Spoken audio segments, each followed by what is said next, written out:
Hello दोस्तों, मैं हूँ रुबैया मलिक और आप लोग सुन रहे हैं आरोही और विराट यानी कि वीर और अनन्या की कहानी। इस कहानी में आगे क्या होने वाला है, आइए सुनते हैं।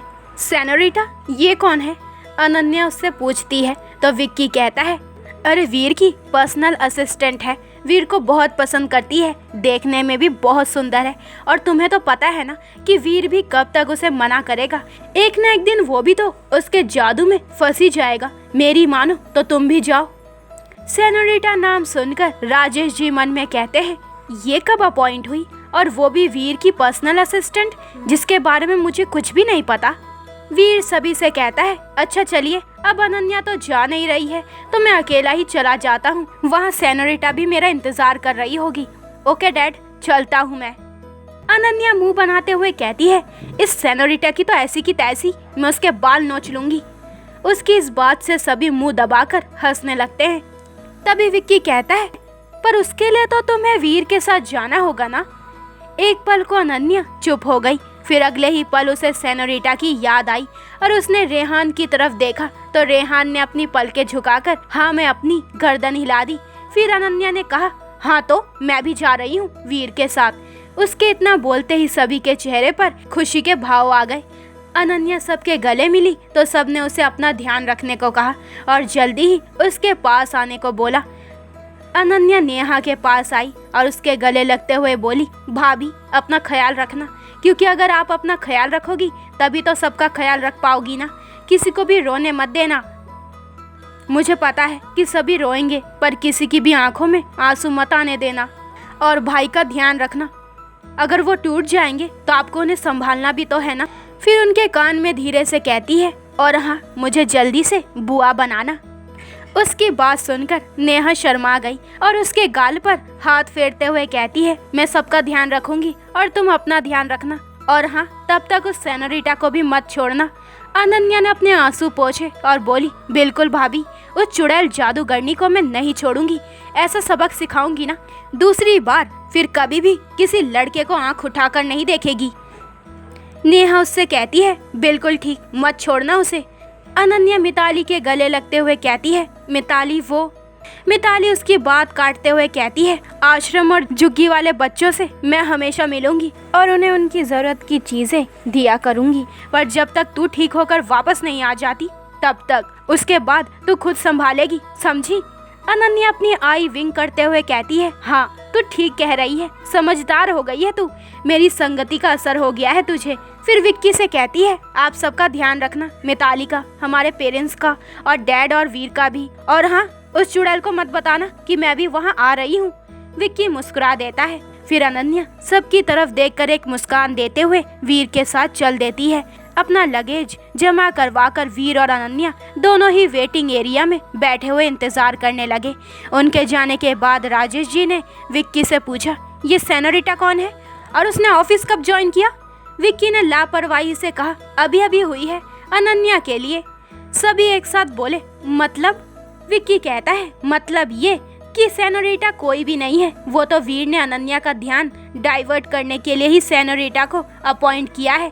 अब अनन्या का ध्यान सिर्फ सेनोरिटा में ही रहेगा और फ्लाइट से डर हट जाएगा उसका। सभी ने एक साथ कहा, ओह अच्छा, और वहाँ से वापस लौट आए।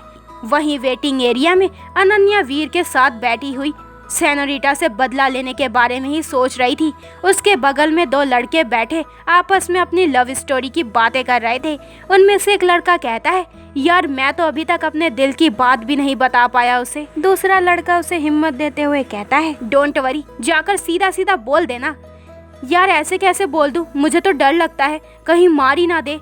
उनकी बात सुनकर अनन्या एकदम से कहती है, अरे अपने मुंह से बोलना, और कैसे बोलोगे? दोनों लड़कों ने एक दूसरे को देखा, फिर अनन्या की तरफ देखने लगे। वीर उसे चुप करवाने लगा तो अनन्या उससे कहती है, अरे हटो यार, उनको आइडिया तो देने दो।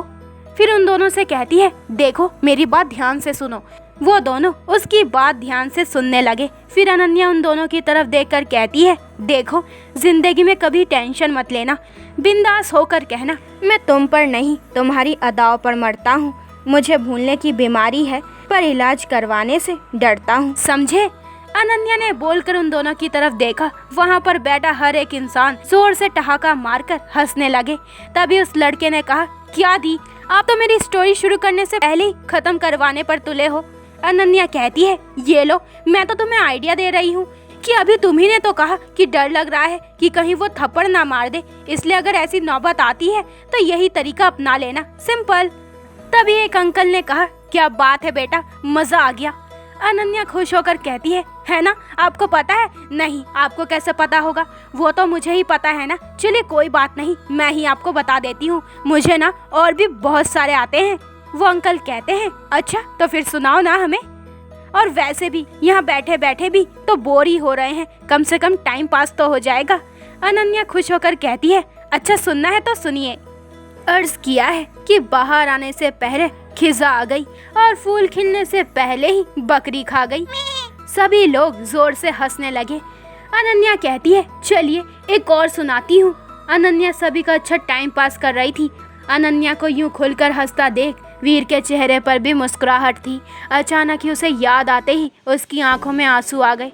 वो वहाँ से उठकर एक तरफ को आकर खड़ा हो गया। वहाँ पर एक बुजुर्ग दंपत्ति भी बैठे थे जो अपनी पत्नी के साथ जा रहे थे। वो बड़ी देर से सब सुन रहे थे और हंस भी रहे थे। उन्होंने वीर की आंखों में आंसू देखे और उसके पास आकर बोले, क्या हुआ बेटा, सब ठीक है ना? वीर अनन्या की तरफ देखते हुए कहा, ठीक ही तो नहीं है, बस ठीक करने ही जा रहा हूँ। उसके चेहरे की खुशी यही हंसी वापस लौट आना है। वो बुजुर्ग अनन्या की तरफ देखते हुए कहता है, बड़ी प्यारी बच्ची है, सबको खुश कर दिया इस बच्ची ने। वीर कहता है, प्यारी तो है, पर पता नहीं क्यों भगवान भी ऐसे करते हैं, जो लोग अच्छे होते हैं उन्हें ही क्यों तकलीफ देते हैं। तभी बुजुर्ग कहते हैं, क्या हुआ है बच्ची को? वीर रोंदे हुए गले से कहता है, ब्रेन ट्यूमर है, वो भी लास्ट स्टेज पर है, सर्जरी का कहा है डॉक्टर ने, वो भी 5% चांसेस है ठीक होने के। तो वो बुजुर्ग वीर के कंधे को थपथपाते हुए कहता है, बेटा कभी कभी दवा से ज़्यादा दुआएं असर करती है।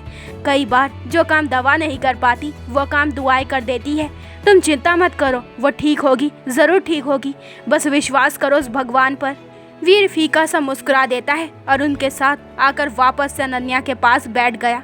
उनकी महफिल अभी भी जमी हुई थी, कभी कोई सुनाता तो कभी कोई और। जब अनन्या की बारी आई तो वो एक बार फिर बोली, ना इश्क करो झूठा, ना प्यार करो फर्जी, आगे नहीं बताऊंगी, मेरा शेर मेरी मर्जी। तभी आगे सब हंसने लगते हैं। तभी अनन्या से कहते हैं, चलो और एक सुना दो। अनन्या कहती है, बिल्कुल, तो सुनिए। उसने कहा, मेरे दिल में तेरे लिए कोई जगह नहीं। मैंने कहा, दिमाग में रख लो, वो तो खाली है ना। एक बार फिर सभी हंस देते हैं और अनन्या भी खूब हंसती है। तभी वीर और अनन्या की फ्लाइट की अनाउंसमेंट हुई और अनन्या सबको बाय बोलकर वीर के साथ चली गई। उनके जाने के बाद बुजुर्ग व्यक्ति के आंखों में आंसू आ गए। जब उनसे इसका कारण पूछा तो उन्होंने सभी को बता दिया। कुछ समय के लिए वहां पर सन्नाटा छा गया। सभी ने भगवान से अनन्या के स्वस्थ होने की प्रार्थना की। वहीं अनन्या वीर के साथ प्लेन में बैठ गई। वीर अनन्या का हाथ पकड़कर अपने साथ प्लेन में बैठ गया। उसे डर था कि कहीं प्लेन को देखकर कहीं अनन्या रिएक्ट ना करे, पर यहाँ वीर की सोच से उल्टा ही हुआ। अनन्या के दिमाग में इस समय सेनोरिटा ही थी। वो उसे सबक सिखाने के बारे में ही सोच रही थी।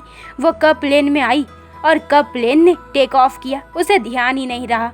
उसे इस तरह से सोचते देख वीर ने उसके हाथ पर अपनी पकड़ मजबूत करते हुए कहा, क्या हुआ, क्या सोच रही हो? अनन्या उदास होते हुए कहती है, कुछ नहीं, बस ऐसे ही। वीर ने उसका चेहरा अपनी तरफ करके पूछा, क्या हुआ, बताओ मुझे, क्या सोच रही हो? अनन्या उसके हाथ पर अपना दूसरा हाथ रखकर कहती है, ये सेनोरिटा कौन है, बहुत सुंदर है क्या, या फिर वो बहुत ज़्यादा बोलती है इसलिए आप उसे पसंद करने लगोगे? मैं बिल्कुल भी नहीं बोलती हूँ इसलिए आप मुझसे प्यार नहीं करोगे। आप उस ज़्यादा बोलने वाली सेनोरिटा को पसंद करने लगोगे क्या? तो दोस्तों, ये वाला एपिसोड यहीं पे ख़त्म होता है। अगले एपिसोड में जानेंगे कि इस कहानी में आगे क्या होने वाला है, कि अनन्या का इलाज ठीक से हो जाएगा। तो आगे के एपिसोड और भी इंटरेस्टिंग होने वाले हैं, तो मेरे चैनल को जल्दी से सब्सक्राइब करें ताकि आपको मेरे न्यू एपिसोड के नोटिफिकेशन सबसे पहले मिल जाए। लाइक शेयर करें और कमेंट करके मुझे ज़रूर बताएं कि आप लोगों को ये स्टोरी कैसी लग रही है। अपना ख्याल रखें। बाय दोस्तों।